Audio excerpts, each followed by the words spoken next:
નમસ્કાર મહામંત્રથી આજની આપની સ્વાધ્યાયની શરૂઆત કરીશું. સ્વાધ્યાયનો સબ્જેક્ટ તો તમને ખ્યાલ જ છે, કર્મ. જૈન દર્શનમાં બહુ સરસ રીતે ભગવાન મહાવીરે આજથી 2600 વર્ષ પહેલાં કર્મો ફિલોસોફી આખા વિશ્વને સમજાવી હતી. અને એ કર્મ ફિલોસોફી સમજાવવાનું મૂળ કારણ કે તેવા સમયમાં લોકો ઈશ્વરવાદને બહુ માનતા હતા કે ભગવાન કરે તે ખરું. એટલે મહાવીરે કહ્યું કે જેટલા બધા જીવો છે એ બધાનો હિસાબ ભગવાન ક્યાં રાખશે, અને જો બધો હિસાબ ભગવાન રાખે તો ભગવાન કેટલા બિઝી થઈ જાય. એટલે ભગવાને કરુણા કરીને સચ્ચાઈ જગતની સામે રજૂ કરી કે વાસ્તવિક સાચું શું છે. તો એ બધી વાતો હિલ મિલકે ઝુલકે તમારી જોડે 2, 2.5, 3 કલાક એ વાતને આપણે સમજશું. બરાબર છે? હળવી ભાષામાં અને સમજાય એવી ભાષામાં સમજાવવાનો પ્રયત્ન કરીશ. ન સમજાય તો તમારે સમજવાનું કે જ્ઞાનાવણે કર્મનો ઉદય છે. બરાબર છે? અને સમજાય તો સમજવાનું કે તેજ સાહેબને સમજાવતા બહુ સારું આવડે છે. તો આજનું સેક્શન આપણે શરૂ કરીએ છીએ. ગઈકાલે મનનું સેક્શન મેં તમારી સામે રજૂ કર્યું હતું, અને મને વિશ્વાસ છે કે તમારું મન બરાબર મારી વાત સમજી ગયું હશે. બરાબર? ઓમ નમો હરિહંતાણં. બોલીએ ઓમ નમો હરિહંતાણં. ઓમ નમો સિદ્ધાણં. ઓમ નમો સિદ્ધાણં. ઓમ નમો આયર્યાણં. ઓમ નમો આયર્યાણં. ઓમ નમો વજાયાણં. ઓમ નમો વજાયાણં. નમો લોએ સવસાહુણં. નમો લોએ સવસાહુણં. એસો પંચ નમોકારો. એસો પંચ નમોકારો. સવ પાવ પણાશણો. સવ પાવ પણાશણો. મંગલાણંચ સવેસે. મંગલાણંચ સવેસે. પઢમં હવૈ મંગલં. પડમં હવૈ મંગલં. પડમં હવૈ મંગલં. પડમં હવૈ મંગલં. અરિહંત સહારા મેરા હૈ. અરિહંત સહારા મેરા હૈ. મેરા और सहारा कोई नहीं. मेरा और सहारा कोई नहीं. श्री सिद्ध सहारा मेरा है. श्री सिद्ध सहारा मेरा है. मेरा और सहारा कोई नहीं. मेरा और सहारा कोई नहीं. आचार्य सहारा मेरा है. आचार्य सहारा मेरा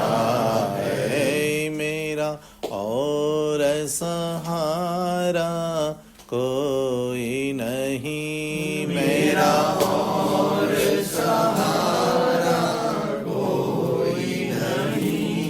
उपाध्याय सहारा मेरा है, उपाध्याय सहारा मेरा है, मेरा और सहारा कोई नहीं, मेरा और सहारा कोई नहीं। साधु संत सहारा मेरा है, साधु संत सहारा मेरा है, मेरा और सहारा कोई नहीं, मेरा और सहारा कोई नहीं। धर्म ध्यान सहारा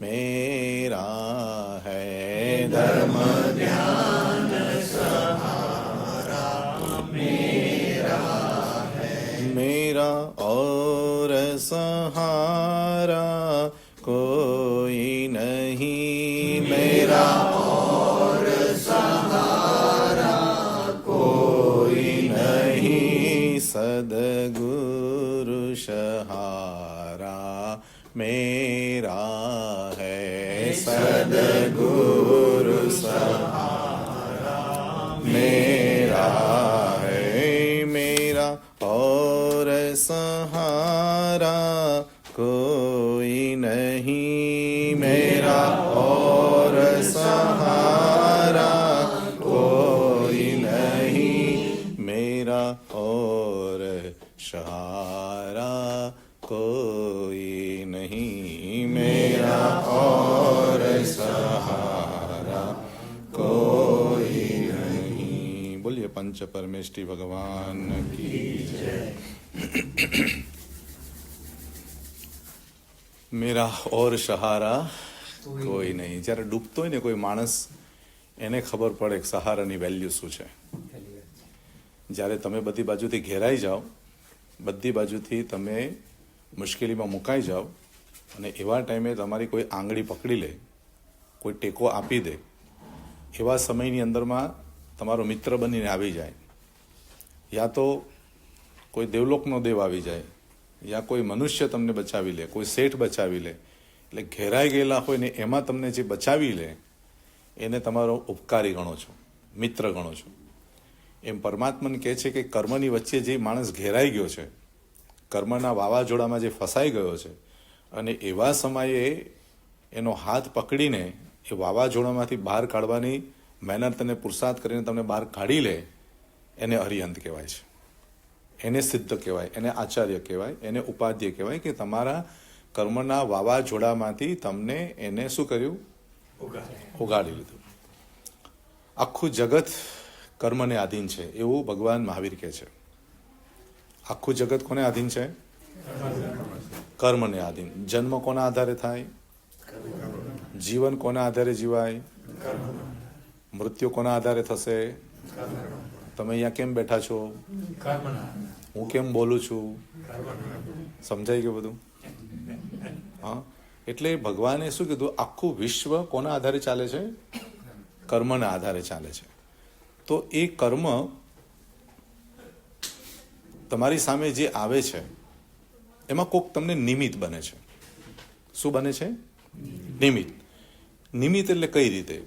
તમને બે રીતે નિમિત્ત થાય. તમને પાડવામાં પણ નિમિત્ત આવે અને કોઈક તમને ચડાવવામાં પણ નિમિત્ત આવે. તમારું બુરું કરવામાં પણ કોઈક નિમિત્ત હોઈ શકે, તમારું ભલું કરવામાં પણ કોઈક નિમિત્ત હોઈ શકે. એક સાથે 10 માણસ જમ્યા હોય, એમાં 2 જણા બીમાર થઈ જાય, તો આપણે શું કહીશું કે જમવાનું બરાબર નહોતું એટલે 2 માણસ માંદા પડ્યા. પણ 8 માણસોને કાંઈ થયું જ નહીં, તો શું કહેશું? જો આવ્યું ને પાછું કર્મ. એટલે 2 માણસ જે હતા એને જમવાની અંદરમાં તકલીફ પડી, તો જમવાનું તો બધાને સરખું જ આપ્યું હતું, એમાં કોઈ ડિફરન્સ નહોતું. જમવાનું બધાને સરખું હતું, 2ની તબિયત બગડી ગઈ, 8ની તબિયત બહુ સારી થઈ. રસ્તા ઉપર બધા જ જઈ રહ્યા હતા, લાખો ગાડીઓ જઈ રહી હતી, 2 ગાડીનો એક્સિડન્ટ થયો, બાકી બધી ગાડીઓ સહી સલામત એની ચાલી જતી હતી. એક વ્યક્તિ પોતાના શરીરની બહુ જ કાળજી રાખે, વોક કરે, જમવાનું બરાબર જમે, ટાઈમ પર સૂઈ જાય, ટાઈમ પર ઉઠે, યોગા કરે, બધું કરે, અને છતાંય માંદો પડે. એક માણસ ગમે તે ખાય, ગમે ત્યારે ખાય. હા, અમારા ઇન્ડિયામાં તો સામે દેખાણું નથી ને ભૂખા બોલાવ્યા નથી. હા, સ્ટેશનમાં ઉતર્યા નથી ને વડાપાઉં ઉપાડ્યા નથી. ક્યાં બનાવે છે, કયા તેલમાં બનાવે છે, કોણ બનાવે છે, કાંઈ ને દે ધના. હા, અને એને કાંઈ થતું નથી. એક માણસ એસી ચાલુ કરે છે, મખમલની ગાદી છે, અને મસ્ત રીતે સુવાની મહેનત કરે છે, એને ઊંઘ નથી આવતી. અને 10 માણસ એવા છે કે ફૂટપાથ ઉપર કેટલી ગાડીઓ ધન ધન ધન ધન પસાર થાય છે, અને ઘસઘસાટ સુઈ જાય છે. આપણને એક મચ્છર કરડે એમાં કેટલી ચિંતાઓ કરીએ, અને પેલો મચ્છરના ટોળા વચ્ચે મસ્તીથી સૂતો હોય છે. તો આ બધી જે વિષમતા દેખાય છે કે એક જન્મતાની સાથે ખૂબ બધી ફેસિલિટી લે છે, અને એક જન્મતા સાથે ફેસિલિટીનું કોઈ નામ નહીં. એક બહુ તીવ્ર મેઘાવી હોય, બહુ બુદ્ધિશાળી હોય, અને એકને બિચારાને કેટલી મહેનત કરે ત્યારે માન 2 શ્લોકો યાદ રહે. એક ઝેરોક્સ જેવું મગજ, આમ જોવે અને આવડી જાય, અને પેલો સવારથી સાંજ સુધી ગોખ્યા કરે તો પણ ન આવડે. આ બધી જે વિષમતા દેખાય છે, એક કાળો છે, એક રૂપાળો છે, એક ઠીંગણો છે, એક લાંબો છે, એક યાદશક્તિ વાળો, યાદશક્તિ વગરનો, એક પ્લાનિંગ વાળો, એક પ્લાન વગરનો. અને તમારા ઘરની અંદરમાં 4 મેમ્બર હોય તો 4 મેમ્બરના નેચર એક હોય. હા, અને એક હોય તો હા, સમજાય? 4 નેચર અલગ હોય. કેમ કે 4 જણા આવે છે અલગ અલગ ગતિમાંથી. અલગ અલગ ગતિ એટલે કોઈ નરકમાંથી આવ્યો છે, કોઈ દેવલોકમાંથી આવ્યો છે, કોઈ તિર્યંચમાંથી આવ્યો છે, કોઈ મનુષ્યમાંથી આવ્યો છે. નરક વાળો આવ્યો છે તો બધી બાજુ એને ભયભીત હોય. હા, બોલીએ સર. તો મારો કરમનો ચોપડો હું લખું છું. હા, રાઈટ, બરોબર ને? બરાબર. એટલે હું રોજ એ જ મારા અહીંયા સાથે વાત કરું ને ત્યારે કહું કે હર્ષદ, તારો કરમનો ચોપડો તું લખે છે. બરાબર. એટલે ચોપડાનો અર્થ શું શાસ્ત્રમાં બતાવ્યો કે તમારા આત્મ પ્રદેશની અંદરમાં કર્મનું ચીપકી જવું એ તમારો ચોપડો. કે આત્માના પ્રદેશમાં કર્મનું ચીપકી જવું. હવે ચીપકી ગયા પછી એનો ટાઈમ થાય એટલે અણુબોમ્બની જેમ આવે. બરાબર છે? જેમ ફિક્સ ડિપોઝિટમાં મૂક્યું હોય તો એને નિકાસિત કહેવાય, અને સેવિંગમાં મૂક્યું હોય તો એ ગમે ત્યારે ઉદયમાં તમે સેવિંગમાં મૂકેલાને તમે ફેરફાર કરી શકો. કે ભાઈ એ 10,000 રૂપિયા મૂક્યા છે તો એમાં 11,000 કરી શકો, 9,000 કરી શકો, 8,000 કરી શકો, ઉપાડી પણ શકો ને નાખી પણ શકો. પણ fix deposit is A fix deposit.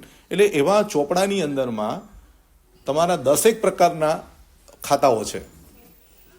જેમ બેંકની અંદરમાં ખાતા છે એમ આપણા 10 પ્રકારના ખાતાઓ છે. કે પહેલું ખાતું, બીજું ખાતું, ત્રીજું ખાતું, ચોથું ખાતું. એટલે ભગવાને એવા ક્રમ આખા બતાવ્યા છે કે આ ક્રમની અંદરમાં 10 પ્રકારની અવસ્થામાં તમારા આત્મા સાથે કર્મો લાગે છે. બધી એક વાત હું તમને કરું છું, બધું સમાધાન થઈ જશે. અને તમને ન સમાધાન થાય તો છેલ્લે હું બેઠો જ છું, તમારું બધું સમાધાન કરીને જવાની કોશિશ કરીશ. અને ન થાય તો સમજવાનું જ્ઞાનના વણે કર્મનો બસ. ન સમજાય, ન યાદ રહે તો શું કરવાનું? જ્ઞાનના વણે કર્મનો ઉદય છે. કારણ કે સમૂહ શરણની અંદરમાં ભગવાન વાણી કરતા હોય તો વાણી સંભળાય બધાને, હા, સમજાય બહુ ઓછા લોકોને. અને સમજી પણ જાય પણ એ વાતનું એક્સેપ્ટ કરવાની શક્તિવાળા જીવો બહુ ઓછા હોય. અને કદાચ એ એક્સેપ્ટ પણ કરી લે પણ ભગવાન કે તમારી વાત અમને ગમી બહુ, પણ અમે શ્રાવક નહીં બની શકીએ, અમે સાધુ નહીં બની શકીએ, અમે વ્રત નહીં લે. એટલે એવું સામર્થ્યવાળા જીવો બહુ ઓછા હોય. તો જેમ શ્રાવકો એટલે કે જે ગ્રસ્ત લોકો ભગવાનને સાંભળવા જતા હતા, શું થયું? અવાજ આવે છે, ઓકે. એટલે ભગવાનને સાંભળવા જતા હતા, ખાલી બધા લોકો સાંભળવા જ જાય. કંઈ દીક્ષા લેવી છે કે શ્રાવક બનવું છે કે એવું કંઈ લક્ષ ન હોય કે બહુ સરસ સમૂહ શરણ બન્યું છે, ચાલો જોઈ આવીએ. એટલે જોવા માત્ર જતા હોય અને પછી એમાં ભગવાનને સાંભળે, સમજે. એટલે એમાંથી એ કે ભાઈ આ વસ્તુ શીખવાડી, તમે આ વસ્તુ કીધી પણ હું આ નહીં કરી શકું, આટલું તો હું કરી શકીશ, એમ કરીને હાથ જોડીને ઉભા રહીને એ શ્રાવક બને. બરાબર છે? હવે સમજો કે ભાઈ કામદેવ નામના શ્રાવક ભગવાન પાસે ગયા અને એને શ્રાવકપણાના વ્રતો આપ્યા અને પછી એ ઘરે ગયા. તો ઘરે જઈને કહે છે આટલી બધી વાર કેમ તમને લાગી? તો કે ભગવાન મહાવીર પાસે હું બેઠો, એમને મને બધું સમજાયું અને મેં બધા વ્રતો લીધા છે, હવે કાલથી મારે આ બધું નથી કરવાનું ને આટલું મારે કરવાનું. તો પત્ની એમ કહે છે કે તમે એકલા શ્રાવક બની આવ્યા, મને કેમ ન લઈ ગયા? સમજાય છે તમને? તો એ પોતે પાછી સ્પેશિયલ ભગવાન પાસે જાય કે ભગવાન મારા પતિદેવને તમે જે વ્રતો આપ્યા છે એવા વ્રતો મને પણ આપો, અને પછી એ પણ શ્રાવિકા બને. એટલે સાંભળવાળો વર્ગ છે, પછી સમજવાવાળો વર્ગ છે, પછી સ્વીકારવાવાળો વર્ગ છે, અને ચોથા નંબરમાં સુધારો કરવાવાળો વર્ગ છે કે ભાઈ હવે કાલથી હું આ સુધારો કરીશ, કે મારે આવા કર્મો નથી બાંધવા અથવા આવું મર્યાદાઓ કરવી છે, મન વચન કાયના યોગોને મારે પાપમાં નથી જોડવા. તો હવે જે પણ વિષમતા દેખાય છે તમારી સામે, જેટલી પણ વિષમતા દેખાય છે, એ વિષમતાનું મૂળ કારણ જૈન દર્શને કર્મ કહ્યું છે. તમનારી યાદશક્તિ બહુ જ હોય પણ 70-80 વર્ષના થાય એટલે પછી યાદશક્તિ વધે કે ઘટે? બરાબર, ઓછી થતી જાય ને. તો બુદ્ધિનો જે સયોક્ષમ છે એ બુદ્ધિના સયોક્ષમમાં આવા ફેરફારો થવાના. સામે વસ્તુ પડેલી હોય છતાંય દેખાય નહીં, એવું પણ બને. આટલું બધું મેં ભણ્યો પછી છેલ્લે આમ કહ્યું કે ભાઈ તો આ મને નથી સમજાતું, આવું પણ બને. આવરણ જેને કહેવાય. તો જૈન દર્શન કહે છે કે દુનિયાની અંદરમાં તમામ જીવો કર્મને આધીન છે. આ કર્મ આધીન અવસ્થામાં જીવતા જે જીવો છે એને ભગવાન મહાવીરે જ્યારે જગત આખું ઈશ્વરવાદ તરફ ચાલતું હતું કે બધું ભગવાન કરે આપણે કાંઈ નહીં કરવાનું, બધું ભગવાન કરે આપણે કાંઈ નહીં કરવાનું, બધું ભગવાનના આધારે છોડી દેવાનું, રામ રાખે તેમ રહેવું. હા, આમ કરીને લોકોને ભગવાન ઉપર વિશ્વાસ હતો પણ બધું કરે છે કોણ? કર્તા રૂપે ભગવાનને માની લીધો. એવા સમયે ભગવાને એ બધા જીવોને સત્ય સમજાવ્યું કે ભાઈ તમે ભગવાનને કહો છો ને ભગવાનને તમે આ માથે મૂકી દો છો તો દુઃખ ભગવાન આપે, નરક ભગવાન આપે, રોગ ભગવાન આપે, મુશ્કેલી ભગવાન આપે, અને જો ભગવાન હોય તો આખી દુનિયાની અંદરમાં બધાને શું આપે? સુખ જ આપે ને. ભગવાનનું કામ જ છે પ્રદાન કરવું સુખનું. તો એ સુખ આપે, તમને સ્વાસ્થ્ય આપે, તમને સુવિધાઓ આપે, તમને સદગતિ આપે, તમને સારી સારી ચીજો આપે. ભગવાન આવું નેગેટિવ કેમ આપે? અને જો નેગેટિવ આપે તો પછી આપણે એને ભગવાન તરીકે માનશું કઈ રીતે? એટલે આવા બધા ભેદ ઊભા થાય એના કરતાં બેસ્ટ તમને હું આખો રસ્તો બતાવું છું કર્મ ફિલોસોફીનો. એટલે ભગવાન મહાવીરે ઈશ્વરવાદની સામે કર્મવાદ મૂક્યો. કયો વાદ મૂક્યો? એકાંતવાદની સામે અનેકાંતવાદ મૂક્યો કે ભાઈ આ એકાંતે તમે સત્ય છો એવું નહીં માની લો, પણ અનેકાંત દર્શનનો અભ્યાસ કરીને તમે આ વાતનો પણ એક્સેપ્ટ કરો. એટલે એકાંત એટલે હું જ સાચો, મેં સમજ્યું છે એ સાચું. મહાવીર કહે છે ના, આ પણ સાચું હોઈ શકે. જ્યાં જ લાગે ત્યાં એકાંત, જ્યાં પણ લાગે ત્યાં અનેકાંત. આમ પણ હોય, હા, આમ પણ હોય, એવું પણ શબ્દ આવે ત્યાં કયું હોય? અનેકાંત. એટલે એકાંત ધર્મની સામે એને અનેકાંત ધર્મ મૂક્યો, ઈશ્વરવાદની સામે એને કર્મવાદ મૂક્યો. બરાબર છે? તો આવી રીતે ઘણી પ્રકારની ભગવાને ક્રાંતિઓ કરી એ સમયની અંદરમાં. હવે જ્યારે બધા એક જ મતે ચાલતા હોય, હા, એક જ રસ્તે ચાલતા હોય ને એને પછી એમ કે નહીં આ નહીં અને આ, કેટલું અઘરું છે. પણ ભગવાને કીધું કે જો હું આ સત્ય નહીં કહું, સત્ય નહીં સમજાવું તો પછી મિથ્યાત્વની દુનિયામાં લોકો ચાલ્યા જશે, અજ્ઞાનની દુનિયામાં ચાલ્યા જશે અને પાપ બંધનો બાંધશે અને મગજમાં ભ્રમણા જ લેશે કે ભગવાન સુખ આપે ને ભગવાન દુઃખ આપે.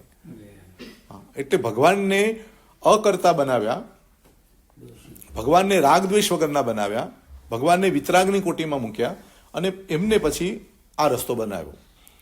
ગયા વર્ષે સિએટલમાં એક યુવાને મને પ્રશ્ન પૂછેલો કે એવું લાગે છે કે બધું ભગવાન કરતા હોય, જૈન છે આપણો, મને કે મેં કહું આટલા મોટા દરિયા, આટલા મોટા સમુદ્રો ને આટલા બધા વૃક્ષો ને આનું મેનેજમેન્ટ કરવું કોઈ સામાન્ય વ્યક્તિનું કામ નથી. એમ એવું લાગે કે નહીં કે આટલું બધું આપણે ઘર મેનેજમેન્ટ કરવું હોય, એક સમાજ મેનેજમેન્ટ કરવું હોય તો એ કેટલા માથા અને કેટલાને જવાબ આપવા. તમે આમ કરો તો આ પ્રોબ્લેમ, આમ કરો તો આમ પ્રોબ્લેમ. હા, 25 માણસોના 25 માથા હોય. તમે કહો કે ભાઈ ટેબલ અહીંયા મૂકો તો પેલા કે અચ્છા ચલો અહીંયા મૂકે, બીજો કે અહીંયા કોને મૂક્યું? એટલે બીજું આવીને પાછું કે આ ફેરવો અહીંયાથી, ત્રીજો કે એટલે કે બધા માણસોને સાથે લઈને ચાલવું પણ કેટલું તકલીફ છે. તો લાગે છે કે આ સૃષ્ટિની અંદરમાં સૂર્ય ઉગાડવો, એને અસ્ત કરવો, ચંદ્ર ઉગાડવો, ચંદ્રને અસ્ત કરવો, સમયસર બધું ચલાવવું, એ બધું તંત્ર કોઈક શક્તિ હોવી જોઈએ, એ જ કરી શક્યા. એટલે જૈન દર્શનમાં એનો પણ ખુલાસો છે. એટલે મેં એ યુવાનને ખુલાસો આપ્યો. મેં કીધું આની જગ્યા પર તું ભગવાન નહીં મૂક, આની જગ્યાએ તું ભગવાનને નહીં ગોઠવી દે, કારણ કે ભગવાન તો વિતરાગ છે. હવે વિતરાગ ભગવાનને જો બધું આપ કામ આપશું તો પછી રાગ દ્વેષની ઘટનાઓ ચાલુ થશે, અને રાગ દ્વેષ કરે એને અમે ભગવાન કહેતા નથી. અને ભગવાન હોય એ તો રાગ દ્વેષ ન કરે. તો કોકને સજા આપવા માટે પણ દ્વેષ કરવો પડે, કોઈને પ્રેમ આપવા માટે રાગ કરવો પડે. તો એવું જેનું સ્વરૂપ છે એને અમે કર્માધીન કહીશું. એટલે મેં કીધું બે વિભાગ પાડીએ આપણે આ સમજવા માટે. એટલે પહેલો વિભાગ છે દેવ અને બીજો વિભાગ છે દેવાધિદેવ. કયો વિભાગ પાડ્યો? દેવ. અને બીજો વિભાગ દેવાધિદેવ. દેવાધિદેવ છે અકર્તા છે, અને દેવ છે ને એ કર્તા છે. દેવ એટલે દેવલોકની અંદરમાં રહેલા દેવો, જેમ ધરેન્દ્ર પદ્માવતી નામ સાંભળ્યું છે કે નહીં? બરાબર. પાર્શ્વકુમારે, એટલે જ્યારે ભગવાન બન્યા નતા ત્યાંની વાત કરું છું, પાર્શ્વકુમારે નાગ અને નાગણને લાકડામાંથી બહાર કાઢી ભયંકર તરફતા હતા, ભયંકર પીડામાં હતા, અને એ પીડાની વચ્ચે મૃત્યુએ આંખ સામે હતું. એટલે પાર્શ્વકુમારે વિચાર કર્યો કે આને હું શું કરી શકું છું, આને હું શું કરું તો કે સાતા પહોંચે. તો એને નમસ્કાર મહામંત્ર સંભળાવ્યો. હવે પાર્શ્વકુમાર એટલે મતિ જ્ઞાન, શ્રુત જ્ઞાન, અવધિ જ્ઞાન, ત્રણ જ્ઞાનના માલિક જ્યારે નવકાર સંભળાવે તો નવકારનો પાવર કેવો હોય કે નહીં? તીર્થંકરના શ્રી મુખે નવકાર સાંભળવા મળે તો એનો પાવર એટલો જોરદાર હતો કે એ પાવરની ઇફેક્ટ એ બંને નાગ અને નાગણના જીવને ઇફેક્ટ થઈ, મૃત્યુ પામ્યા. અને એ નવકાર થકી જે કંઈ આયુષ્ય બંધાયું એ દેવલોકનું બંધાયું. અને એ દેવલોકની અંદરમાં જઈને પોતે જોવે છે કે અમે લોકો અહીં કેવી રીતે પહોંચ્યા. અને ત્યારે એને ખબર પડી કે અમને પાર્શ્વકુમારે નવકાર મંત્ર સંભળાવ્યો, એના ફલ રૂપે અમે દેવલોકની ગતિ પામ્યા. એટલે આપણા પરમ ઉપકારી કોણ છે તો કે દેવ છે. એટલે હવે એ પાર્શ્વકુમાર જ્યારે મુશ્કેલીમાં આવ્યા, તકલીફમાં આવ્યા, મેઘકુમાર કમઠનો જીવ મેઘકુમાર બન્યો અને એના ઉપર પાણી નાખવાનું એને ચાલુ કર્યું, તકલીફ આપવાની ચાલુ કરી અને ગળા સુધી પાણીમાં ડૂબાડી દીધા. કોને ડૂબાડ્યા? પાર્શ્વકુમારને. હવે એક બાજુ આ મેઘકુમાર પાણી વરસાદ કરે છે, ભયંકર વરસાદ આપે છે. એ કે ગમે તેમ કરીને હું પાર્શ્વનાથ ભગવાનને મારી નાખું, કારણ કે 10 ભવ સુધી આ કમઠે મારવાના જ કામ કર્યા હતા. જ્યાં જ્યાં પાર્શ્વકુમાર જન્મ લે ત્યાં ત્યાં આ હાથી બની જાય, સર્પ બને અને એને મારી નાખે. આને શું કહેવાય? વેરાણું બંધાણી. કયો બંધ હતો? હા. આપણે ઘણી વખત નથી કહેતા આ માણસ મને જ કેમ ભટકાણો? સમજાય છે? આ માણસ મને જ કેમ ભટકાણો? તો એનો મતલબ શું? કેમ ભટકાણો તમને? હા, કે પૂર્વ ભાવમાં તમે એને ભટકાણા હતા એટલે અત્યારે એ તમને ભટકાણો. અને જુઓ, ઘણી વખત એવો ઓફિસમાં તમે કામ કરતા હોય, એ બધા સાથે સારો વ્યવહાર કરે.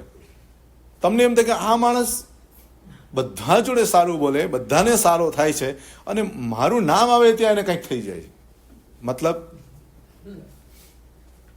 જો એ માણસ બરાબર ન હોય તો બધા જોડે બરાબર ન હોય, પણ તમારી જોડે આ થાય છે એનો મતલબ શું?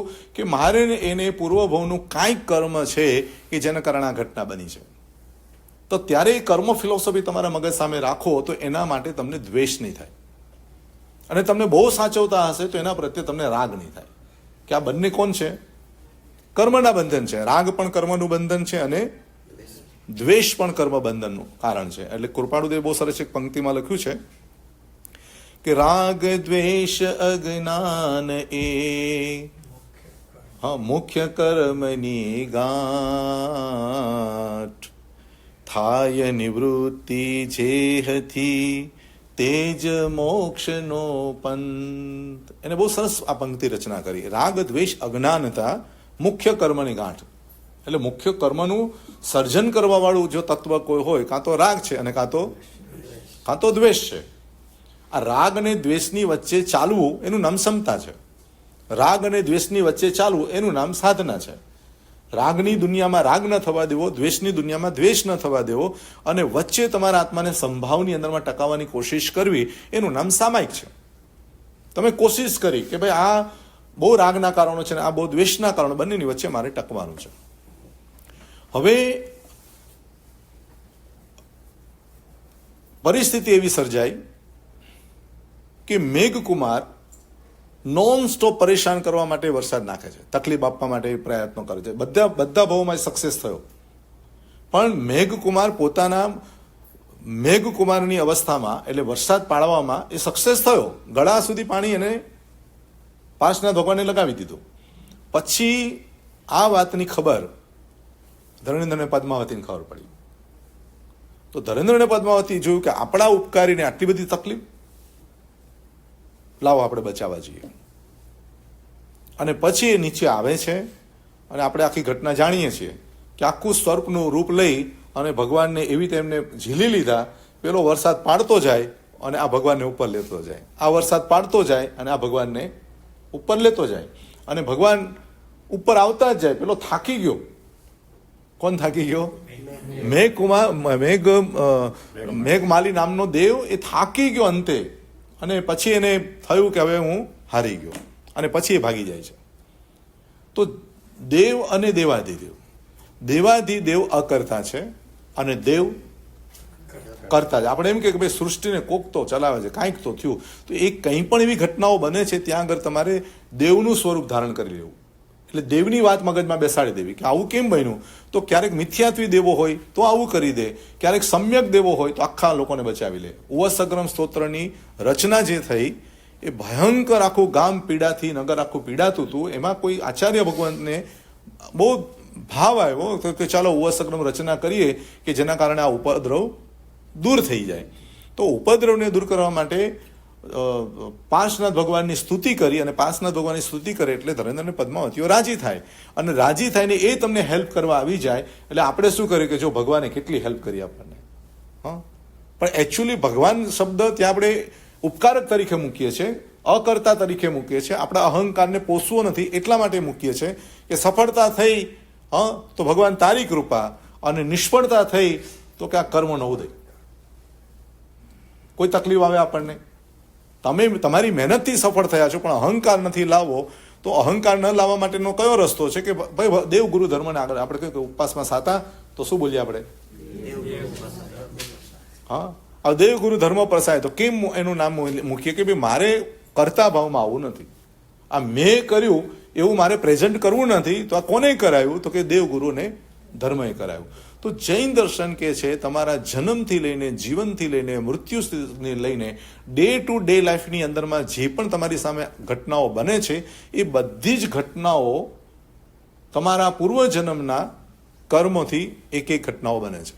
હવે એ કર્મોના સ્વરૂપને જો તમે સમજી લો, કર્મના બંધને બરાબર સમજી લો, કર્મના ઉદયને બરાબર સમજી લો, કર્મના સંક્રમણને બરાબર સમજી લો, કર્મની ઉદીરણાને બરાબર સમજી લો, કર્મના અપવર્તનને સમજી લો.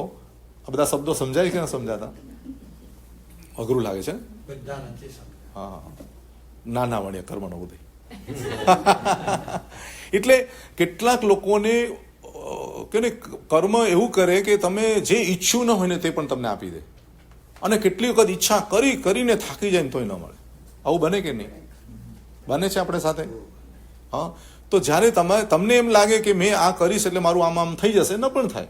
અને કેટલી વખત એમ થાય કે સારું વિચાર્યું નહોતું અને થઈ ગયું, મેં તો વિચાર્યું નહોતું ને આવું થઈ ગયું, આ વિચાર્યું નહોતું ના માણસ મને મળી ગયો, આ વિચાર્યું નહોતું ના મને હેલ્પ કરી દીધી. તો કેટલી ઘટનાઓ એવી છે કે જેના કારણે તમારી આ કર્મની ઘટનામાં એવું લખેલું હોય ત્યારે એવું સામે એક વાતાવરણ ઊભું થઈ જાય.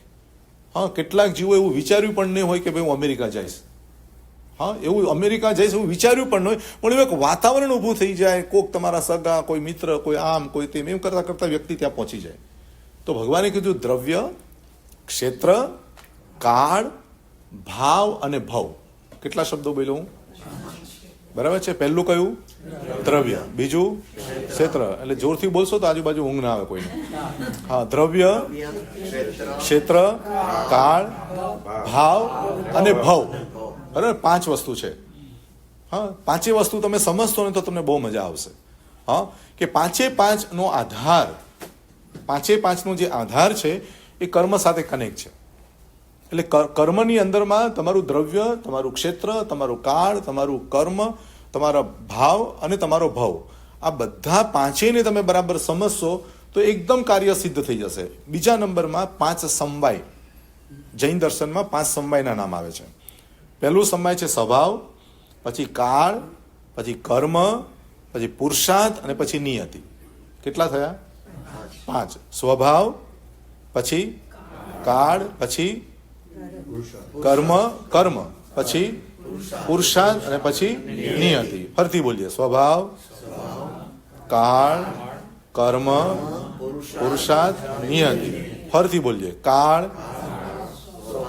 નહીં, કાળ, પછી પહેલા સ્વભાવ, પછી કાળ, કર્મ, પુરુષાર્થ, નિયતિ. સ્વભાવ, કાળ, કર્મ, પુરુષાર્થ, નિયતિ. દ્રવ્ય, ક્ષેત્ર, કાળ, ભાવ અને ભવ. બરાબર છે. 5 આ થયા અને 5 આ થયા. તો 5 સમવાય પ્રમાણે કાર્ય થાય એવું જૈન દર્શન કહે છે. એકલું કર્મને પણ અહીંયા ના પાડે છે કે ખાલી કર્મથી બધું થાય છે એવું જરૂરી નથી. હા, તમે કહો કે ભાઈ પથ્થરની અંદરમાં તમે બીજ રોપ્યું, ઉગે? તો બીજને ઉગવાની તાકાત છે પણ પથ્થરમાં નહીં ઉગે. એને ક્યાં મૂકવું પડશે? એને માટીમાં મૂકવું પડશે. એની યોગ્યતા જોવી પડશે, એનું પ્લેટફોર્મ, વાતાવરણ બધું જોવું પડશે તો જ એ ઉગશે. તો એને જેમ વાતાવરણ આપીએ છીએ એ પ્રમાણે એ ઉગે છે. તો એવી રીતે કર્મ છે એક વિભાગ. એટલે જૈન દર્શન એકાંત તો છે જ નહીં. જૈન દર્શન અનેકાંત છે. બધું જ કર્મથી થાય છે તો જૈન દર્શન કે ના, બધું જ કર્મથી નથી થતું, ક્યાંક બીજા ભાગો પણ છે એમાં. હા, તો બીજા ભાગોમાં પહેલો ભાગ છે સ્વભાવ. સ્વભાવ ન હોય તો કાંઈ ઘટના બને જ નહીં. બરાબર છે. તો દરેક પદાર્થોના, દરેક દ્રવ્યના શું હોય છે? દરેક દ્રવ્યના સ્વભાવ હોય છે. બધાના સ્વભાવ કેવા હોય છે? અલગ અલગ. તો જૈન દર્શન કહે છે કે જેવા પ્રકારનો સ્વભાવ છે તેવા પ્રકારનું કાર્ય થાય. બરાબર છે. પછી સ્વભાવ હોય પણ એનો કાળ જોઈએ ને. આજે બચપન તમારું આવ્યું, બાળકપણું આવ્યું ને તમને યુવાન બનવું હોય તો તરત બની શકો? તો એના માટે કાળ જોઈએ. બીજ રોપ્યું, હા, એ સ્વભાવ છે ઉગવાનો, પણ એને ઉગવા માટે પણ તમારે શું આપવો પડે? સમય આપવો પડે કે નહીં? તો પેલો સ્વભાવ છે અને પછી કાળ છે. કાળ પ્રમાણે ઉગવાનું છે એ વાત સાચી, પણ કર્મો એને તમારે હવા આપવી પડે, એને તમારે અનાજ, પાણી આપવું પડે, તમારે ખાતર આપવું પડે. કરવું પડે કે ન કરવું પડે? તો એ મરામત જે કરો છો એ કર્મ છે. પહેલો ઉગવાનો સ્વભાવ હોવો જોઈએ, એના માટે સમય આપવો પડે. આજે ઉગ્યું, આજે વાવ્યું, કાલે ઉગી જાય એવું બનવાનું નથી. અને એ ઉગે છે એની અંદરમાં તમારે કર્મ કરવું પડશે. એને ઉગવાનું પણ કર્મ લખેલું હોય, નહીં તો ગાય ભેંસ આવીને એને ખાઈને જતું રહે, ખબર ન પડે. તો સ્વભાવ, કાળ, પછી કર્મ, પછી આવે પુરુષાર્થ. પુરુષાર્થ એટલે જે ઉગી રહ્યું છે એની પાછળની તમારી કાળજી, સતત ધ્યાન રાખવું, સતત સાવચેત રહેવું. એને બરાબર તમારે આગળ પાછળના જીવાત લાગી જાય, આ લાગી જાય, તે લાગી જાય, તમારે દવા આપી, આ આપી, તેવું બધું જે કરો એને પુરુષાર્થ દ્વારા, એને પ્રયત્ન દ્વારા એને સંરક્ષણ કરવું. અને પછી કહે છે કે આટલું બધું કર્યા પછી એના ઉપર ફળ ન લાગ્યું, ફૂલ ન લાગ્યું, કાંઈ ન લાગ્યું, તો ત્યારે એમ કહેવાય, ત્યારે કહેવાય શું કહેવાય? ત્યારે નિયતિ કહેવાય. નિયતિને પહેલો ચાન્સ નહીં આપવાનો કે આપણા નસીબમાં મોક્ષ લખ્યો છે ત્યારે જશું. હા, પેલા દારૂડિયાને કીધું ને કે ભાઈ તું આ 2 વાગ્યા છે, તું ઘરે કેમ નથી જતો? ભાગ અહીંયાથી. પોલીસે એમ કીધું તો દારૂડિયો કે ભાઈ તમને ખબર નથી? તો કે શું? તો કે આખી પૃથ્વી ગોળ ગોળ ફરે છે અને ફરતું ફરતું મારું ઘર આવશે એટલે હું ચડી જઈશ. હા, ખ્યાલ આવ્યો તમને? એટલે નિયતિનું કામ એવું છે કે ભાઈ જ્યારે જે થવાનું હશે થશે, આપણે શું ચિંતા? તો કે ના, જૈન દર્શન કે છે નિયતિ એ છેલ્લો વિભાગ છે, લાસ્ટ. તમે સ્વભાવનો વિચાર કરો, પછી તમે કાળનો વિચાર કરો, તમે કર્મનો વિચાર કરો, પછી તમે પુરુષાર્થ કરો, અને પછી જો ન થાય ત્યારે તમે મૂકી શકો કે હા નિયતિમાં હતું. પણ પહેલા તો શું કરવું પડે? પહેલા શું કરવું પડે? હા, જોવું તો પડે ને કે ભાઈ આ વસ્તુ આમ થઈ શકે છે, નહીં તો પુરુષાર્થને માણસ ઉડાડી દેશે. હા, કર્મને માણસ ગૌણ કરી નાખશે. એટલે જૈન દર્શન કીધું એકાંતવાદમાં નહીં જવા માટે 5 સમવાય ભણવા બહુ જરૂરી છે. નહીં તો ખાલી કર્મવાદને સમજી લેશો તો કર્મવાદી બની જશો.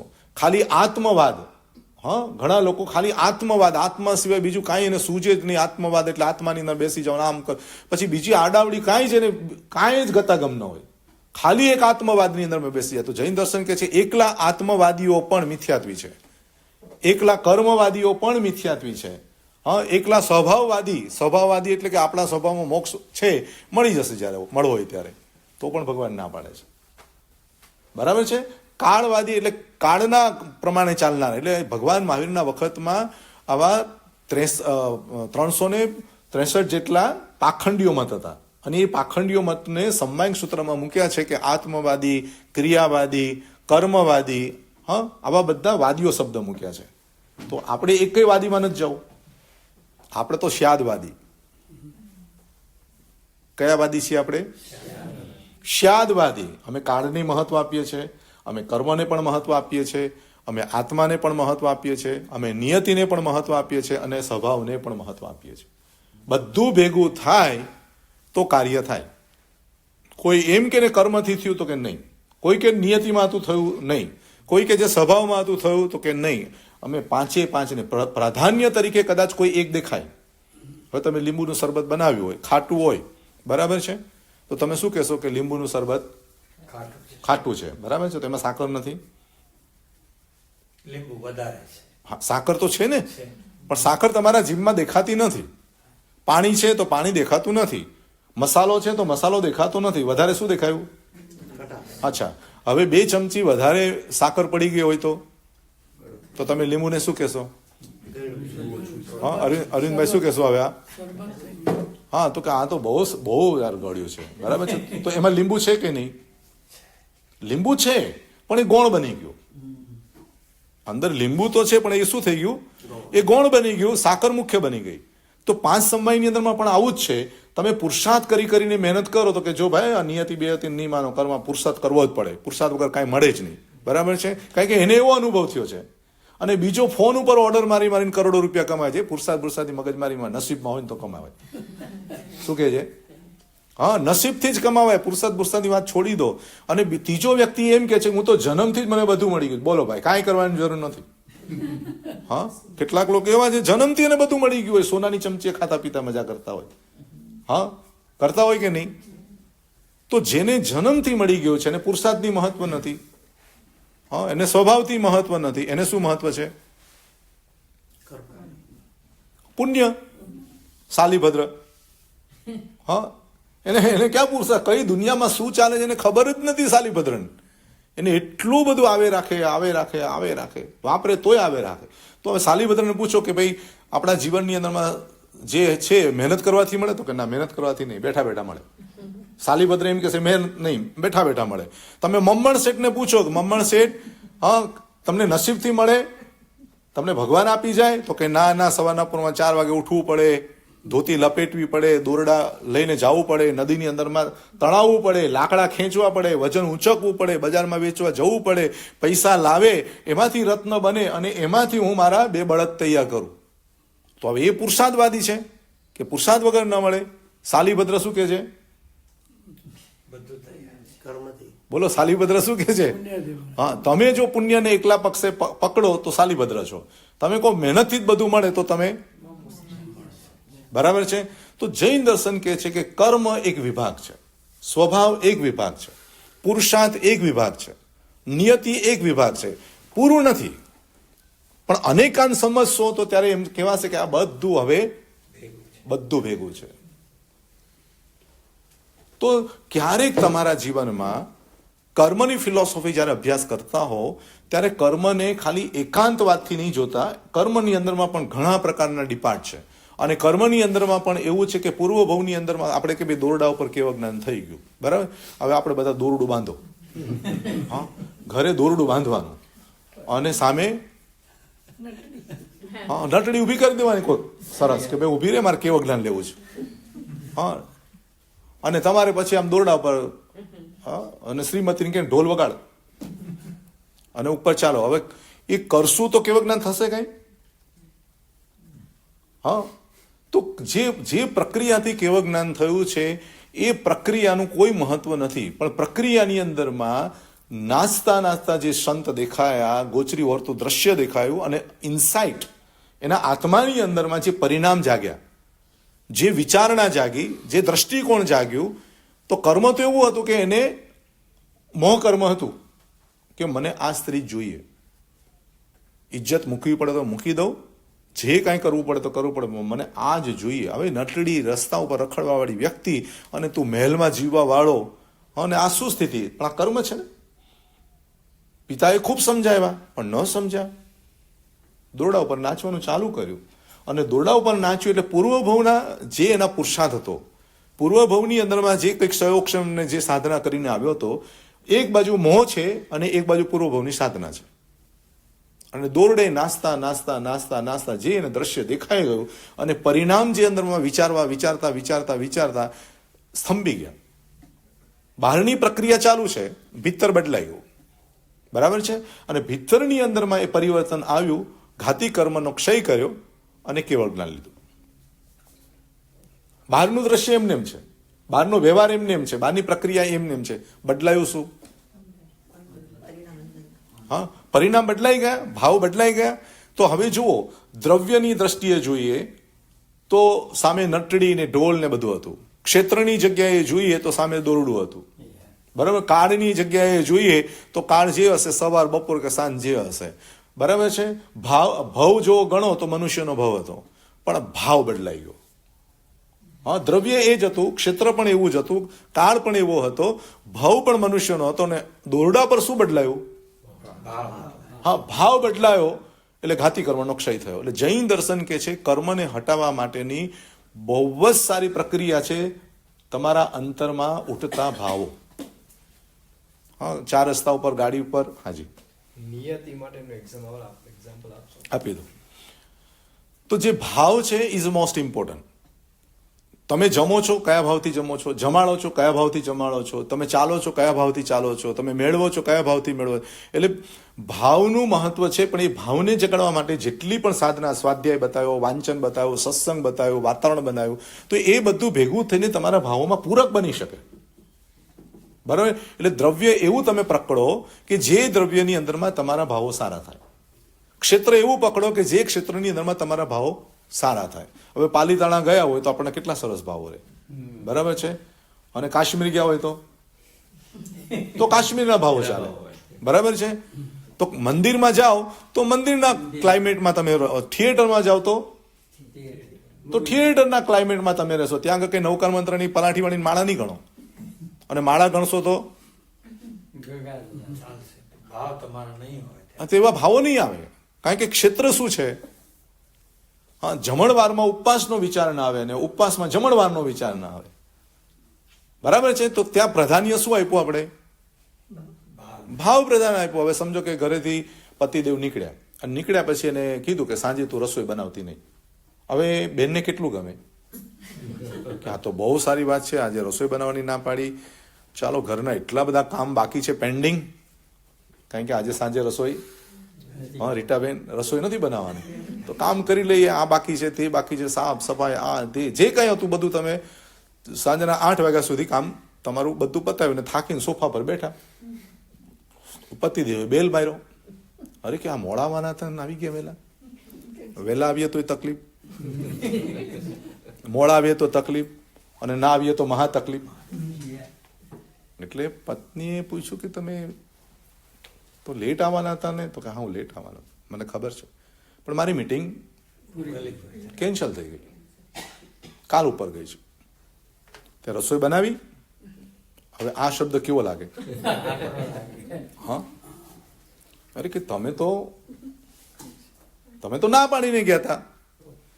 તો કે મને ખબર છે હું ના પાડીને ગયો હતો, પણ રસ્તામાં ચાલતા ચાલતા આવતો હતો અને મારો એક પુરાણો મિત્ર મળી ગયો 5 વર્ષ પછી. એટલે મને એમ થયું કે ચાલ ને ભાઈ સાથે જમશું, એને પણ હું લઈ આવ્યો. પછી હાલત શું થાય? હા, એકની રસોઈના ઠેકાણા નથી અને 2 જણાને જમાડવાના, હવે જો તત્વ ભણેલા છે, રોજ સામાયિક કરે છે, મારો સત્સંગ કરે છે, કર્મની ફિલોસોફી સમજે છે, ધર્મ કર્મની બધી વાત ખબર છે, કેટલા વર્ષોથી બધું ભણાવે છે, પણ હવે શું આ બધું જ મગજમાંથી હા સંજોગો વચ્ચે તમને સમજ ટકાવે તેનું નામ જ્ઞાન. રિપીટ કરું છું, સંજોગો વચ્ચે તમારી સમજણ ટકાવી રાખે તેનું નામ જ્ઞાન. કોઈ કે નહીં કે મારી પાસે જ્ઞાન છે, ઓકે કાંઈ વાંધો નહીં. ઘાણીમાં પીલાય અને આત્માને સરી જુદો દેખાય તો સમજવાનું જ્ઞાન. માથા ઉપર અંગારા મુકાય અને એક પણ મગજમાં વિકલ્પ ન આવે અને તમને ટકાવી રાખે એનું નામ જ્ઞાન. કાનમાં ખીલા વાગે અને દુશ્મન ન દેખાય એનું નામ જ્ઞાન. આપણને તો થોડીક કોઈક પરેશાની કરી નાખે એટલે જ્ઞાન ગાયબ. હા, તો જ્ઞાનનો મતલબ શું કે ભાઈ શબ્દનું જ્ઞાન અલગ છે, શબ્દ જ્ઞાન, પુસ્તકનું જ્ઞાન, એ બધું જ્ઞાન અલગ છે, પણ ઇનસાઇડ પરિણિત થયેલું જ્ઞાન એ તમને બધા જ પ્રસંગોની અંદરમાં પ્રસન્નતાભેર, ક્ષમતાભેર તમને ટકાવી રાખે. એટલે તમારે સમજવાનું કે મારા પાસે જ્ઞાન આવ્યું છે, તો જ્ઞાન આવ્યું છે તો પહેલું લક્ષણ એનામાં પ્રસન્નતા આવે, બીજું લક્ષણ એનામાં પાત્રતા આવે, અને ત્રીજું લક્ષણ છે એનામાં પવિત્રતા આવે. પહેલું કયું આવે? હું તમને પૂછું, તમને ધન વધે, હા, તો તમને આમ દેખાય મોઢા ઉપર આમ ફ્રેશનેસ? પતિ ઘરે આવે ને એટલે પત્નીને ખબર પડી જાય કમાઈને આવ્યા. ખબર પડે કે ન પડે? હા પરેશભાઈ, ખબર પડે કે ન પડે કે આજે કેમ આટલા બધા ખુશ? અરે યાર પેલું પડીકું નહોતું વેચાતું નથી, અથવા કોઈ ગ્રેડ નહોતો મળતો, આ તો મને પગાર વધી ગયો ને આ તો આમ થઈ ગયું ને. તો તમારી સક્સેસતા તમારા મોઢા ઉપર દેખાય, અને ન દેખાય ને તો તમે મારવાડી. હા, કારણ કે કેટલાય લોકો એવું હોય કે આમ એટલું બધું આમ કમાઈને કેવું ન હોય ને એટલે ચૂપચાપ બેઠા હોય, મોઢું એવું કરે.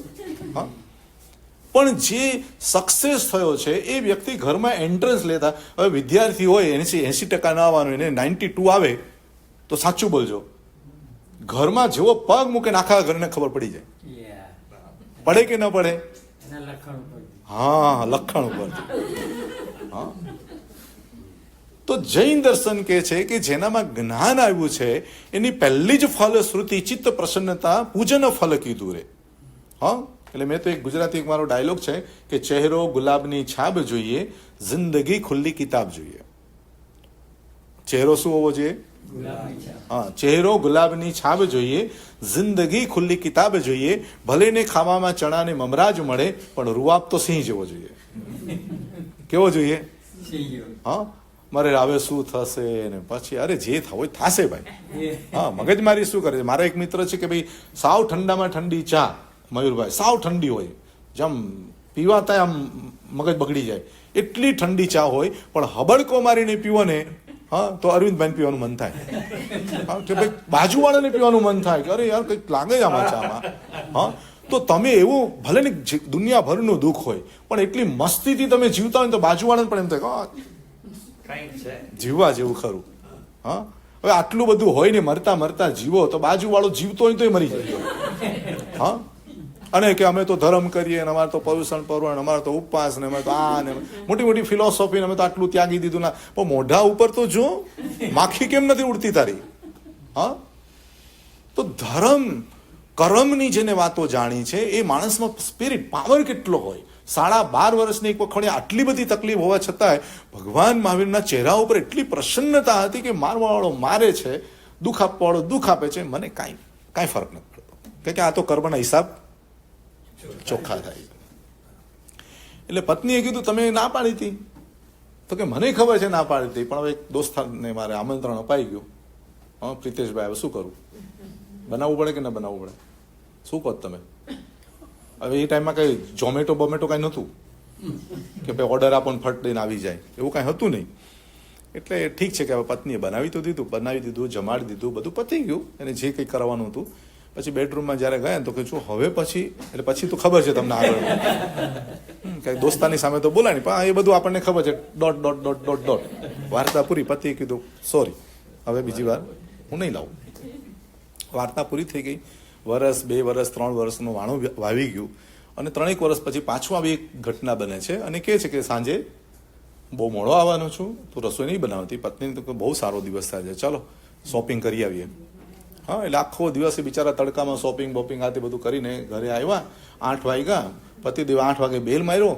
અરે કે તમે મોડા આવવાના હતા? તો કે હા મોડા, પણ મારી મીટિંગ કેન્સલ થઈ ગઈ. તે રસોઈ બનાવી? તો કે તમે તો ના પાડી હતી. અરે કે મેં ના પાડી હતી, મને ખબર છે, પણ ચાલતા ચાલતા આવતો તો તારો ભાઈ રસ્તામાં મળી ગયો અને મારાથી બોલાઈ ગયું કે ચાલ ભાઈ આપણે સાથે જમશું. મારો ભાઈ આવ્યો છે, એ ધડ ધડાટ, હા ફર્સ્ટ ક્લાસ ખાવાનું બધા, જો કોઈ ઉદ્વેગ નહીં, કોઈ વિકલ્પ નહીં, ફર્સ્ટ ક્લાસ મસ્ત શીરો પૂરીને ભજીયા ખવડાયા, એ તમારે મસ્ત ખવડાવી દીધું. હે ભગવાન તારી. એટલે ઘરે કોને લઈ જવાને, ઘરે કોને લઈને જવું એ તમારે નક્કી કરવું પડે. તો પ્રસંગ એ જ છે, પરિસ્થિતિ એ જ છે, કર્મની ઘટના એ જ છે, સંજોગ એ જ છે. માત્ર એટલી જ વાત થઈ કે આ મિત્ર હતો અને આ ભાઈ છે. બરાબર છે, મિત્ર હતો અને આ ભાઈ છે, એટલો જ ડિફરન્સ થઈ ગયો. તો ભગવાન મહાવીર કહે છે કે પ્રસંગો અલગ હોતા નથી, સંજોગો અલગ હોતા નથી, તમારી સમજ જે છે ને એ બહુ મહત્વની ચીજ છે. એક પ્રસંગ તમને રાગ દ્વેષ કરાવે છે અને બીજો પ્રસંગ તમને એમાંથી મુક્ત કરાવે છે.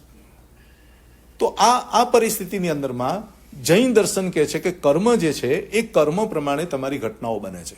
સારી બને, ખરાબ બને, પ્રિય બને, અપ્રિય બને, માન મળે, અપમાન મળે, લાભ થાય, અલાભ થાય, ફાયદો થાય, નુકસાન થાય, તમને ઉપર લઈ જાય, તમને નીચે લઈ જાય, તમને સારા રાખે, તમને માંદા રાખે, તમને બધા બોલાવે, તમને કોઈ ન બોલાવે, તમે ધારો તેવી સફળતા ન મળે અને ધાર્યા વગરની તમને સફળતા મળી જાય. આવું કાંઈ પણ ગડબડ ગોટા ઉપર મોટા પ્રભુ જે પણ કાંઈ થાય, હું પણ અહીં આવી ગયો કોના કારણે આવ્યો? હા, કે મારે કંઈક અહીં બોલવાનું લખેલું હશે અને તમને મળવાનું લખ્યું હશે, તો આમ કરતા વાયા વાયા વાયા પહોંચી ગયો. ઘણી વખત એવું પણ થાય કે નક્કી કરેલું હોય થતું નથી અને થાય છે નક્કી કરેલું હોતું નથી. હા, મારે એક પ્રસંગ બન્યો તો 23 વર્ષથી હું પર્યુષણ માટે પરદેશમાં આવું છું, છેલ્લા 15 વર્ષથી અમેરિકા આવું છું. હવે અમારે 8 દિવસ હતા, પર્યુષણ નક્કી થઈ ગયેલું કે ભાઈ અહીંયા આવવાનું, ટિકિટ લેવાઈ ગઈ હતી રીતેશભાઈ, બધું નક્કી, બેગ બધું રેડી. એમનો ફોન આવ્યો પ્રેસિડેન્ટનો કે સાહેબ અમારે જે વક્તા જોઈતા હતા ને એ અવેલેબલ નહોતા, એટલે અમે તમને બોલાવ્યા હતા. હવે એ વક્તા અવેલેબલ થઈ ગયા, એનું ક્યાંક કેન્સલ થઈ ગયું હશે, તો કે હવે તમે ન આવો તો સારું. તો હવે બોલો શું કરવું? હા, શું ભલે? એટલે મેં કીધું બેન મારી ટિકિટ લેવાઈ ગઈ છે, મારું આ બધું હવે છેલ્લા અઠવાડિયાની અંદરમાં કયો સંઘ મને બોલાવશે? દરેક સંઘમાં નક્કી થઈ ગયું હોય. એટલે હવે મારે 23 વર્ષથી હું પરદેશ જાઉં છું, તો શું? એટલે પછી ઘરે આવીને મેં મારા મિસેસને કીધું કે આ વખતે હવે બેગ બિસ્તરા જવા દો, આપણે ઘરે જ પર્યુષણ કરવાના છે. કાં તો ઇન્ડિયામાં ક્યાંક પેલી વ્યાખ્યાન માળાઓ થાય છે, તો કેટલા વર્ષથી બિચારા કહે છે કે સાહેબ વ્યાખ્યાન માળામાં આવો, તો આપણે 8 દિવસ અલગ અલગ વ્યાખ્યાન માળામાં ગોઠવી દઈશું. આવો પ્લાન કર્યો. અને બીજા દિવસે કે ત્રીજા દિવસે રવિવાર હતો અને રવિવારે કાંદીવલી સંઘમાં આત્મ ઝંખી છુટકારાનો સંગીત સાથે મારો પ્રોગ્રામ હતો. અને અમે લોકો પ્રોગ્રામ કર્યો, 1-2-3 કલાક બહુ સરસ બધી વાતો અને મ્યુઝિક ને સંગીત બધું પતી ગયું. પછી અમે લોકો નીચે જમવાનું હતું એટલે જમવા ગયા અને હું જમવા બેસી ગયો. મારી બાજુમાં કોઈ સંઘના ટ્રસ્ટી હતા, એ પણ બેઠા અને હજી પીરસાય છે. અને એ ભાઈ કીધું કે સાહેબ આ વર્ષે અમેરિકામાં ક્યાં છો? તમને દુખતું હોય ને એને ત્યાં જ પીડા આપી આમ. અરે મેં કીધું યાર જમવા દો સાહેબ, મને જમી લેવા દો. તો કે ના પણ તમે દર વખતે જાઓ છો તો આ વખતે તમારું, એટલે મેં ખુલાસો કર્યો કે ભાઈ મારે આવું હતું, નક્કી થયું હતું, પણ હવે કેન્સલ થઈ ગયું છે, એટલે હું જવાનું નથી. અરે સાહેબ એક ભાઈ ક્યારના શોધે છે.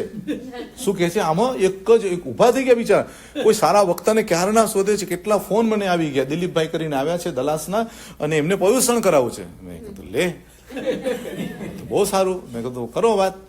અને એમને દિલીપભાઈને ફોન કર્યો કે દિલીપ તને કોઈ વક્તા મળ્યું? તો કે ના સાહેબ ક્યારનું અમદાવાદ ને બરોડા ને બધે જે મળતું નથી, કેટલા ફોન કર્યા.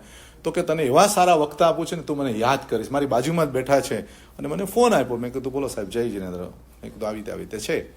તો કે કાંઈ વાંધો નહીં, તો હું તમારી ટિકિટ, મેં કીધું ટિકિટ લેવાની જરૂર નથી, મારી પાસે ટિકિટ છે. હા, મારી પાસે ટિકિટ છે, મારી પાસે વિઝા છે, મારી પાસે બધું છે. તો કે આપણું નક્કી, હવે તમે ક્યાંય કરતા નહીં.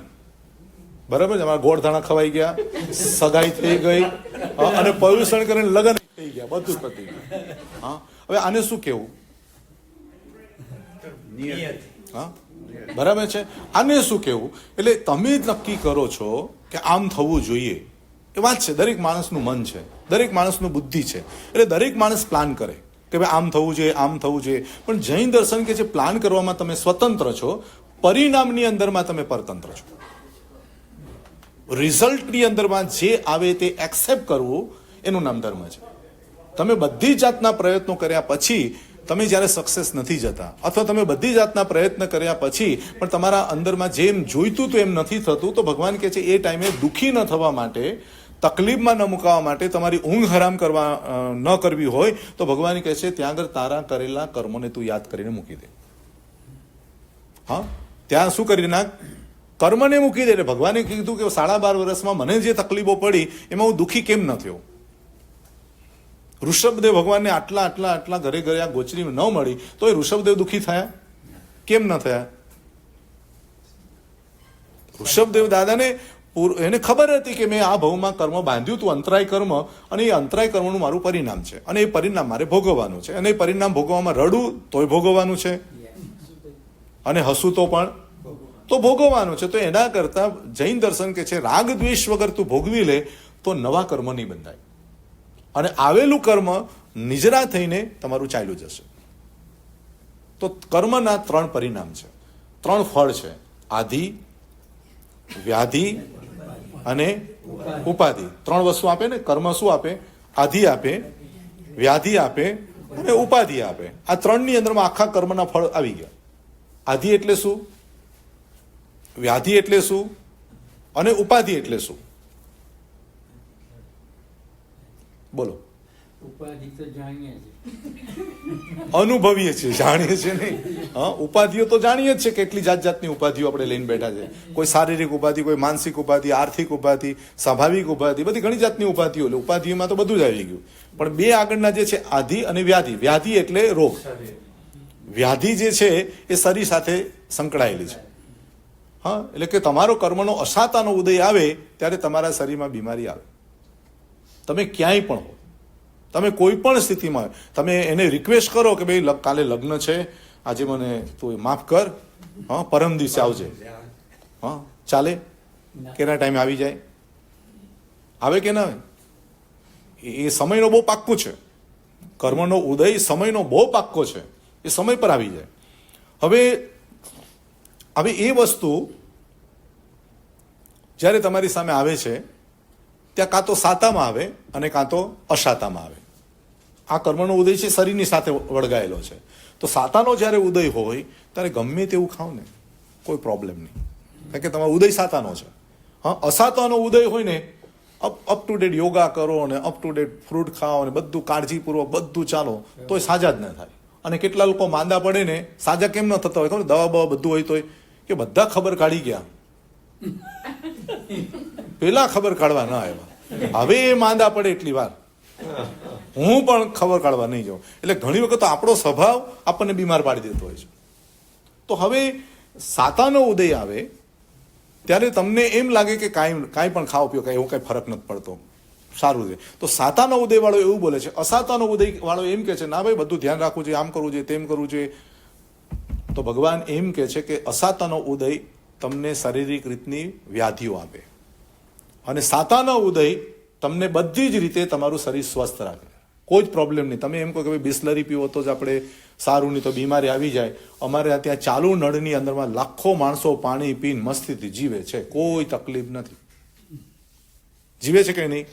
હા, આપણે એમ કે ભાઈ આમ ગટર પાસે બેસી રહેવાથી પણ આપણને જમ્સ લાગી જાય ને આ તે, અમારી આખી ધારાવી ગટરની ઉપર જીવે છે, કોઈ તકલીફ નહીં. તો ગણિત ખોટું થયું કે ન થયું?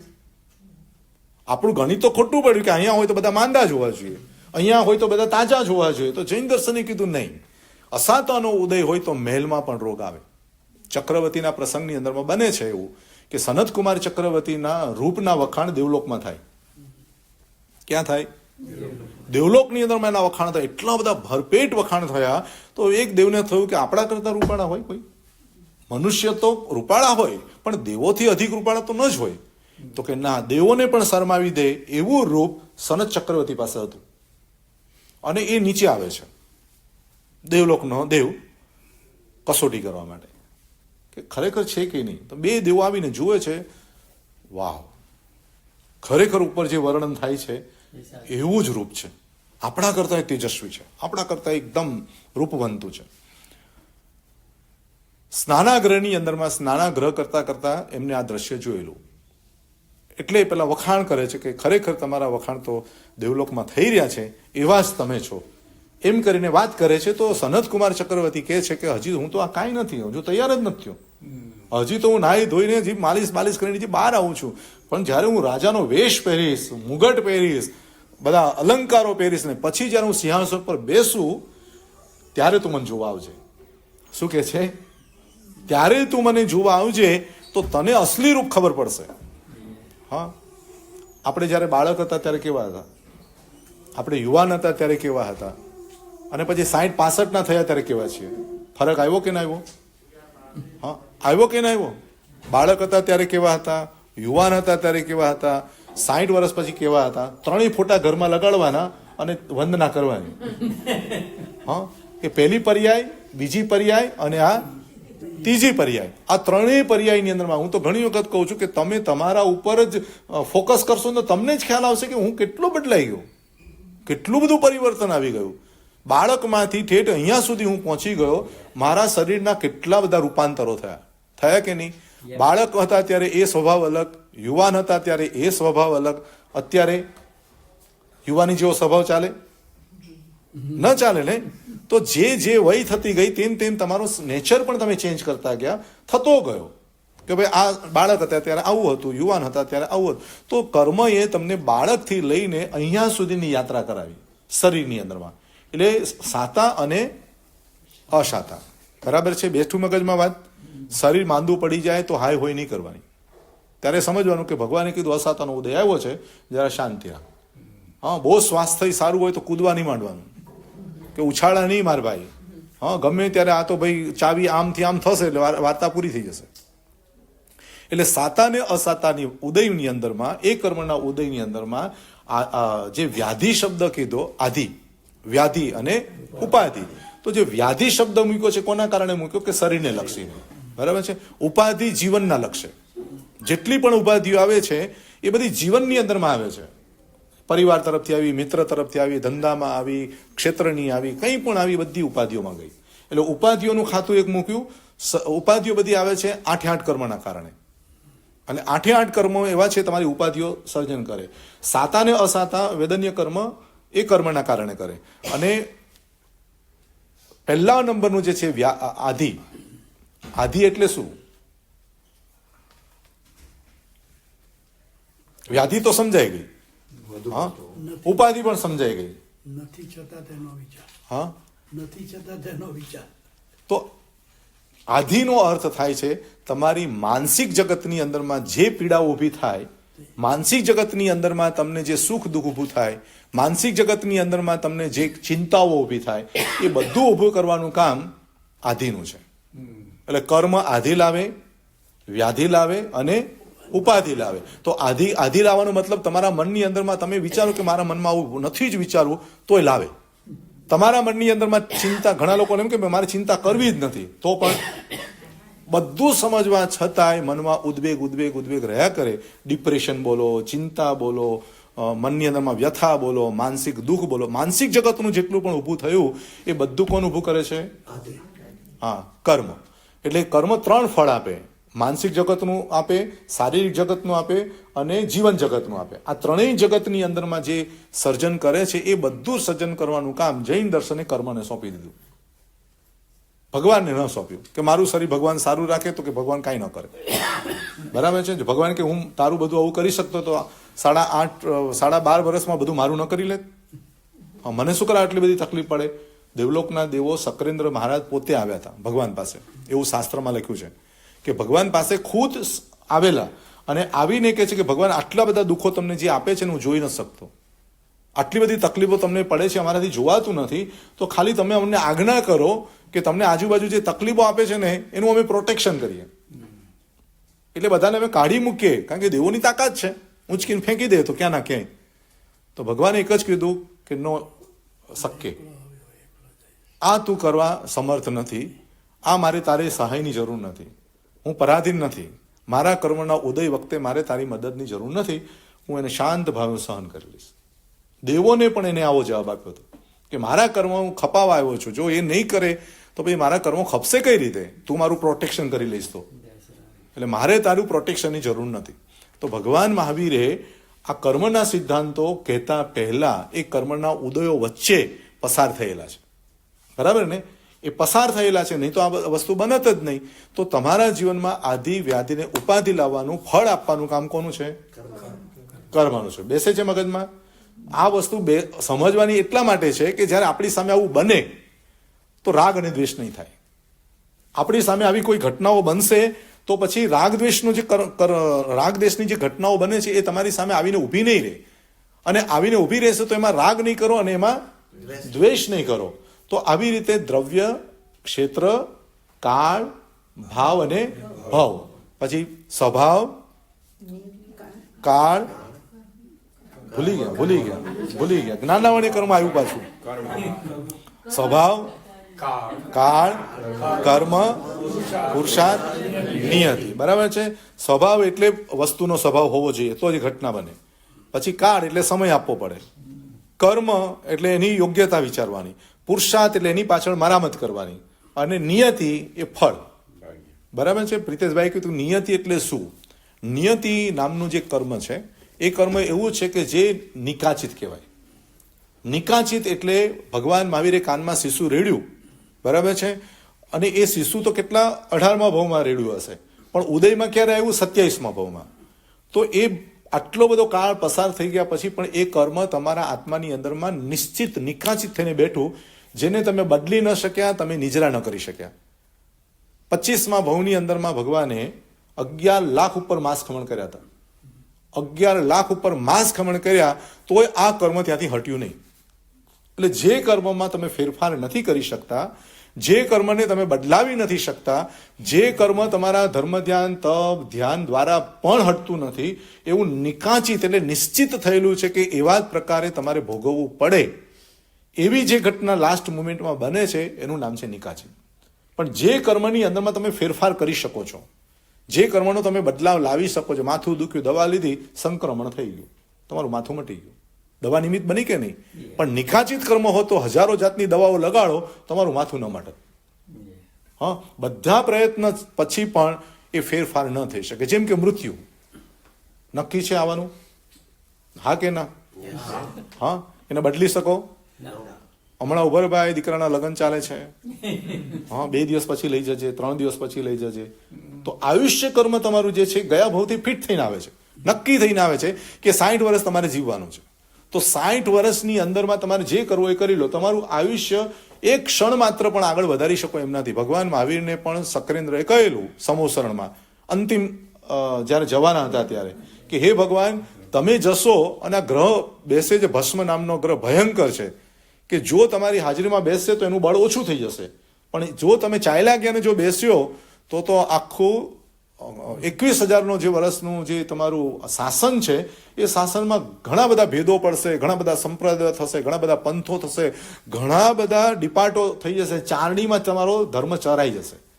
આવું બધું થશે એટલે તમે પ્લીઝ 48 મિનિટનું તમારું આયુષ્ય વધારી દો. કેટલું? 48 મિનિટ.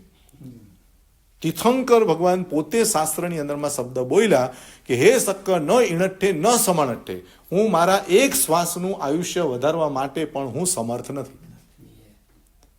તો આયુષ્ય નિશ્ચિત છે, તો એ ઘટના બનવાની છે. તમારું શરીર સાતા અસાતા વાળું જે છે એમાં તમે ફેરફાર કરી શકો છો. એની અંદરમાં સાતામાં અસાતામાં લઈ જાઓ, અસાતાને સાતામાં લઈ જાઓ, શુભને અશુભમાં લઈ જાઓ, અશુભને શુભમાં લઈ જાઓ. આવું બધું તમે ત્યાં કરી શકો છો. પણ જે નિશ્ચિત છે કર્મ, કાનમાં ખીલા વાગવાના છે, તો 11 લાખ માંસ ખમણ કરે, વર્ષો સુધીનું ચારિત્ર પાડે, તો પણ એ એની સામે આવવાનું. એટલે નિકાચિત કર્મ કેવી રીતે બંધાય? તો કે તીવ્ર પરિણામ, તીવ્ર આવેશ કર્યો હોય ત્યારે એ નિકાચિત કર્મ બંધાઈ જાય, અને એ બંધાયેલું એને ભોગવવું જ પડે. બરાબર છે? તો આટલો ભાગ આપણે કીધો. કેટલા વાગ્યા? હા, તો વચ્ચે આપણે બ્રેક લઈએ પરેશભાઈ? 10 મિનિટ બ્રેક લઈએ. હા, 10-15 મિનિટનો. તમે પણ થોડા ફ્રેશ થઈ જાઓ, હું પણ થોડું રિલેક્સ લઈ લઉં. અને આ કર્મની ફિલોસોફીનો બીજો બીજો ભાગ આપણે હજી પણ સારી રીતે હજી એક્ઝામો સાથે આપણે વિચારીશું. ગમે છે મારી વાતો? હા, ગમે છે ને? કારણ કે બહુ બપોરના ટાઈમમાં, સુવાના ટાઈમમાં હું તમને જગાડી રહ્યો છું. તો જેટલું, હા, નેપ કરવાનું થાય. હા નેપનો એટલે એના ટાઈમે જ જાગવાની જરૂર છે. તો ખૂબ સરસ આ કર્મો ફિલોસોફીની વાતો હજી ભગવાને કેટલી સુંદર બતાવી છે. થોડીક 10 મિનિટનો બ્રેક પછી આપણે સમજશું. જય જિનેન્દ્ર.